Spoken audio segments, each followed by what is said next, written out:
खान साहब ने बड़े संगीन इल्ज़ामात लगाए हैं वज़ीर आज़म साहब पर भी, उस्मान बुज़दार पर भी।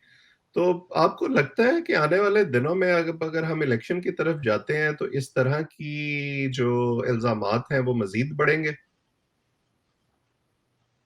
नो डाउट जी, इल्ज़ामात मज़ीद बढ़ेंगे। अभी तो इल्ज़ामात सामने आए हैं अलीम खान साहब के।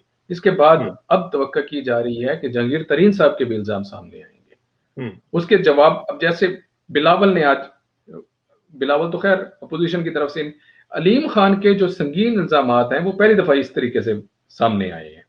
उन्होंने कहा, उन्होंने उस्मान बुज़दार, जो जिसे प्राइम मिनिस्टर इमरान खान कहते थे कि ये बंदा बेहतरीन कारकर्दगी है, पंजाब को बहुत आगे लेके जा रहा है। उन्होंने हुँ, कहा कि ये उसके ऊपर तो बहुत करप्शन हो रही थी हुँ, और मैं इस करप्शन का खान साहब को बारहा दफा कह भी चुका हूं। हुँ, फिर उनको थोड़ा सा अपना गिला भी था कि मुझे जेल में डाला गया और मैं जेल में रहा, मैं फिर नैब के ये वो। लेकिन उसके बाद एक एपिसोड ये हुई थी, वहां से वापस जब आए थे तो मिनिस्टर भी बने थे, हुँ। अगर हाँ, लेकिन उन्होंने यही कहा ना आपको कि मैं याद हो। 100 दिन मिनिस्टर तो रहा उस और उसके दरमियान बाद की जो है खला वो को फिर भी मुझे लोग कहते हैं। जेल भेज दिया गया नैब को इस्तेमाल करके। लेकिन वलीद साहब से पूछते हैं कि ये लाहौर में ये सारा क्या मामला चलता रहा है? वलीद साहब ये आज बड़े संगीन इल्ज़ामात लगाए हैं अलीम खान ने इमरान खान साहब पे भी, उस्मान बुज़दार पे भी, उनके दोस्तों पर भी। तो ये खबरें तो बड़ी देर से गर्दिश कर रही थी लाहौर के हलकों में कि ये सारा कुछ चल रहा है, तो ये कैसे हो गया कि इमरान खान साहब को पता नहीं चला? और आप समझते हैं कि ये अब और मज़ीद इस तरह के इल्ज़ामात सामने आएँगे? देखिए, ये जो अलीम खान ने आज इल्ज़ामात लगाए हैं ना, ये of the camera, of the record ये पहले भी कई बातें इस तरह की कर चुके हैं हुँ, और पिछले 1.5-2 साल से कर रहे थे कि मेरे साथ बड़ी ज़्यादती हो रही है। जब भी कोई मेरा नाम आता है चीफ मिनिस्टरशिप का, तो फ़ौरन कोई ना कोई नोटिस आ जाता है, कोई नैब की तरफ से आ जाता है, कोई कहीं से आ जाता है। तो बड़ी अजीब-सी चीज़ें चल रही हैं। मुझे नहीं समझ आ रही कि ये क्यों हो रहा है। हुँ, इसका मतलब है कि अलीम खान साहब को एहसास हो गया था, जब शुरू में चीफ मिनिस्टर उनको नहीं लगाया, तो उन्हें पता चल गया था कि अब इमरान खान साहब ने एक ऐसे बंदे को चुना। या तो होता ना कि अलीम खान की जगह पे एक सुपरस्टार कोई और बंदा हुँ, उन्होंने निकाला ढूँढ के, वसीम अकरम प्लस असली वाला, तो फिर तो बात थी। लेकिन अलीम खान बड़े डिप्रेस थे, बड़े मायूस थे। वो कहते थे कि यार ये मेरे साथ पता नहीं क्या हुआ है। हुँ, उनके साथ प्रॉमिस भी था, दूसरे जो थे कैंडिडेट्स वो भी थे बीच में लाइन में, लेकिन सबसे ज़्यादा इनको समझा जा रहा था कि चीफ मिनिस्टर ये बनेंगे। लेकिन हुँ, वो जो नोटिसेज़ और फिर जेल चले गए, फिर उसके बाद तो अलीम खान जो है वो एक दिन के लिए इमरान खान साहब के साथ, दिल के साथ नहीं थे। हुँ, यानी वो तकल्लुफ़न या कि समझें कि रस्मी तौर पर उनसे मिलते थे, हुँ, लेकिन ऑफ द कैमरा वो बड़ा खुल के बातें करते थे, जो कि हुँ, टीवी पे या अखबारात में नहीं छपी उस तरह से। इसी तरह और भी लोग हैं, बहुत सारे ऐसे लोग हैं, कल भी हम डिस्कस कर रहे थे कि ये जो सारा इस वक़्त हुआ है, डिफेक्शंस इतनी बड़ी लेवल पे हुई हैं, हुँ, तो उसमें लोग पहले से बड़े बड़े गुस्से में थे। हुँ, बहुत ज़्यादा उनके अंदर गुस्सा पाया जा रहा था कि ये तहरीक-ए-इंसाफ की हुकूमत जो है, किस तरह से एक्ट कर रही है और अपने लोगों को किस तरह से ट्रीट कर रही है। हुँ, कोई हुँ, किसी की बात सुनने के लिए तैयार नहीं, यानी कि इमरान खान साहब जो हैं, वो किसी बंदे की बात नहीं सुनते थे। लाहौर में आते थे, बस अपने फैसले 2-4 सुना के चले जाते थे, लेकिन कोई ऐसी चीज़ हमने नहीं सुनी किसी से कि हाँ, वो उन्होंने मुझसे मुशावरत की या हमसे पूछा कि यार कि लाहौर में या पंजाब में कैसा चल रहा है। हुँ, बल्कि वो बताते थे कि बहुत अच्छा चल रहा है। यानी लाहौर आके वुज़रा को, अपने जो पार्टी के लोग हैं उनको वो बताते थे कि ये उस्मान बुज़दार की तारीफ़ किया करें।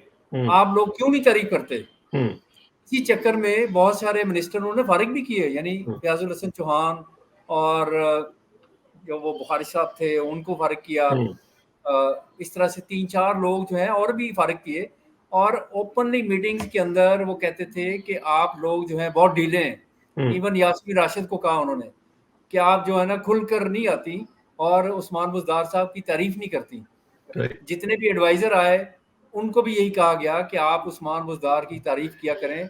इनकी जो कारनामे हैं, उनको मीडिया में सही तरह से कवरेज दिलवाएँ। फिर इश्तिहारात भी छापे कि जी पंजाब हुकूमत ने क्या कुछ कर दिया। तो ये सिलसिला चल रहा था।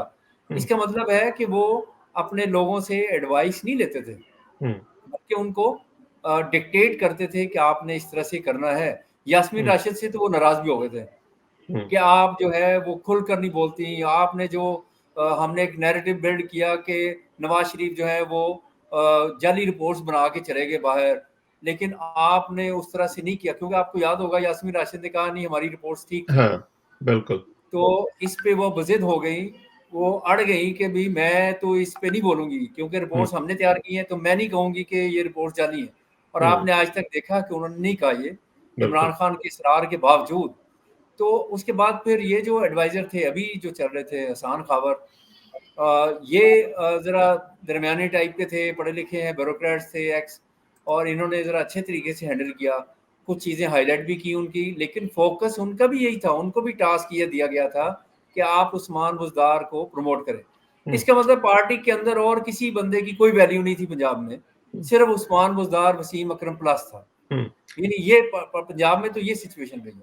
तो आपको लगता है कि ये अगर कोई और हुकूमत आती है या केयर टेकर हुकूमत भी इवन बनती है, तो जाहिर है कि एडमिनिस्ट्रेटिव स्ट्रक्चर तो अपनी जगह मौजूद होता है, तो क्या फिर इन लोगों पर भी कोई नए नैब केसेस बन सकते हैं, तहकीकात हो सकती हैं इन इल्जामात की? बिल्कुल होंगी। आज जैसे अलीम खान ने इतने सख्त इल्ज़ाम लगाए हैं, उनकी जो खातून अव्वल है उनकी सहेली है फराह, उनके ऊपर एलिगेशन लगाया कि वो करप्शन करके बाहर फरार हो गई हैं। तो इस तरह के इल्ज़ाम जो हैं रिसेंटली हम भी सुन रहे थे, लेकिन अभी तक कोई ऐसा केस सामने नहीं आया।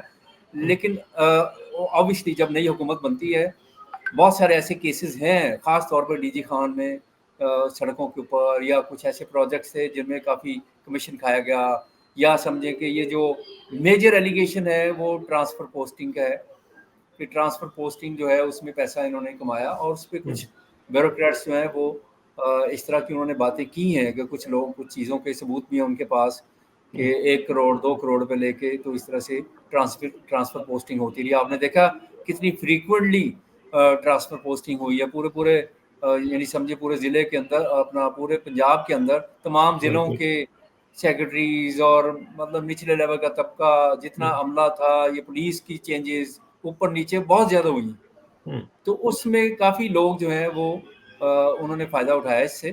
तो ये फिर अब नई हुकूमत आएगी तो फिर पता चलेगा कि क्या-क्या उस चीज़ें मज़ीद सामने आती हैं।